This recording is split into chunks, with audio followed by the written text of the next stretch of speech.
बिहार में राज्यसभा चुनाव अब दिलचस्प मोड़ पर पहुंच चुका है। सीएम नीतीश कुमार के उम्मीदवार बनने के बाद एनडीए के हौसले बुलंद हैं।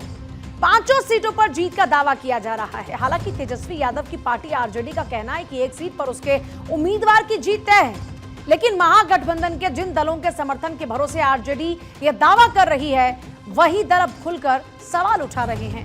यहां तक कि ओवैसी की पार्टी ने तो साफ कह दिया कि उन्हें किसी की जरूरत ही नहीं, जिसे समर्थन चाहिए वो खुद आगे आए।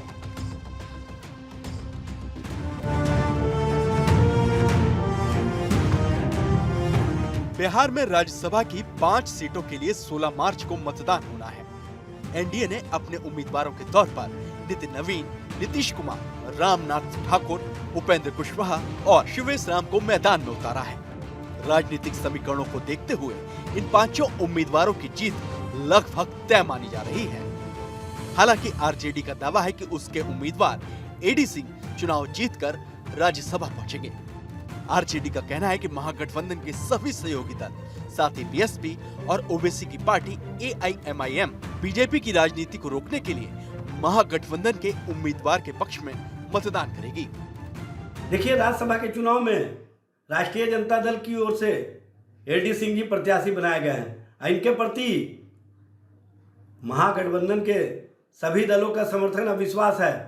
साथ ही साथ जो अन्य दल हैं जो चाहते हैं कि भारतीय जनता पार्टी की राजनीति को रोकने का काम किया जाए, भारतीय जनता पार्टी का जो नफरत फैलाने वाली नीतियां हैं उसको रोकने का काम किया जाए, तो उसके लिए भी वो हमारे साथ खड़े हैं, जैसे एआईएमआईएम और बसपा।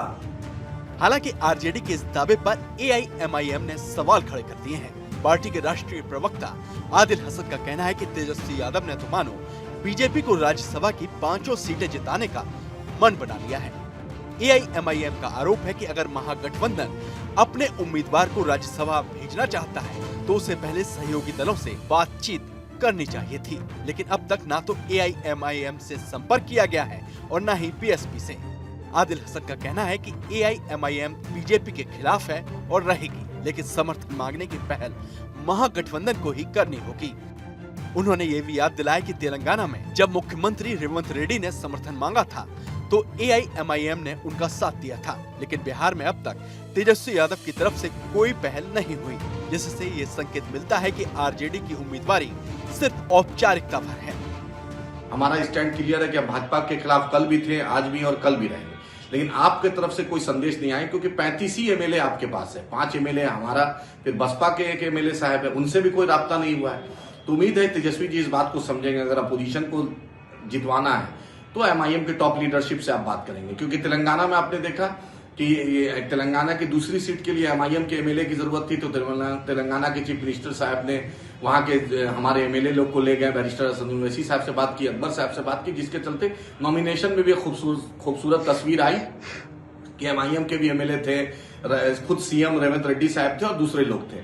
तो उम्मीद है तेजस्वी जी जो भी बात करेंगे, हमारे लीडर से आपको बात करना है, अख्तरुज्जमान साहब से बात करना है, तभी एमआईएम उस पर फैसला करेगी। हमारे पास हर ऑप्शन खुले हैं। भाजपा को हम भी हराना चाहते हैं, लेकिन हम अपने सम्मान से समझौता नहीं करेंगे। ये हमारा स्टैंड क्लियर है।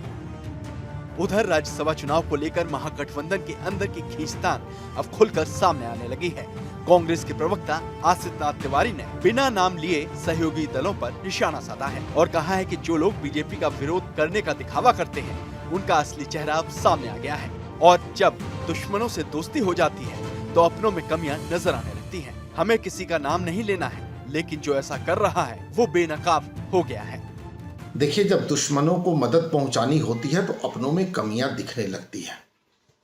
समाज और देश को भी ये देखना चाहिए कि वो कौन लोग हैं जो छद्म रूप धारण करके भाजपा विरोध का दिखावा तो करते हैं, लेकिन अंततः भाजपा को जितवाने की तमाम कोशिशें करते हैं। उनकी पहचान भी उजागर होनी जरूरी है। हमें किसी का नाम लेने की जरूरत नहीं है। विपक्ष के अंदर जारी इस बयानबाजी से ही बीजेपी उत्साहित नजर आ रही है। बीजेपी का कहना है कि विपक्ष खुद ही आपसी मतभेदों में उलझा हुआ है, जबकि एनडीए पूरी तरह एकजुट है।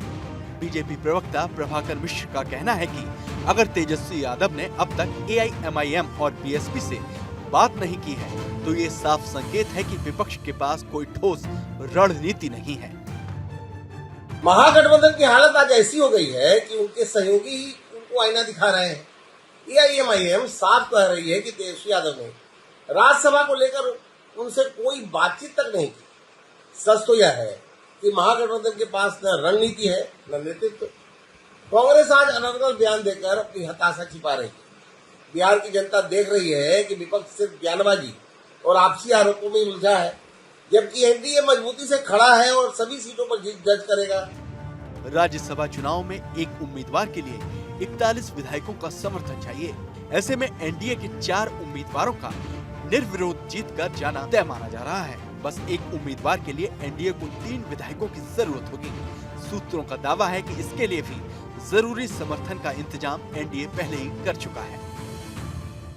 आरजेडी चाहे लाख दावे करे, विपक्ष की फूट ने एनडीए के 5 राज्यसभा उम्मीदवारों के दिल्ली जाने का रास्ता साफ कर दिया है।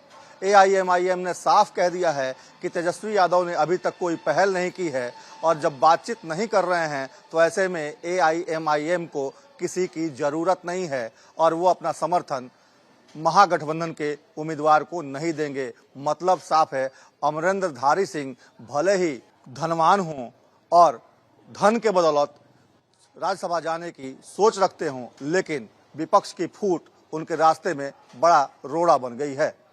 अपने सहयोगी मृत्युंजय के साथ सर्वेश कुमार सिंह, भारत 24, पटना।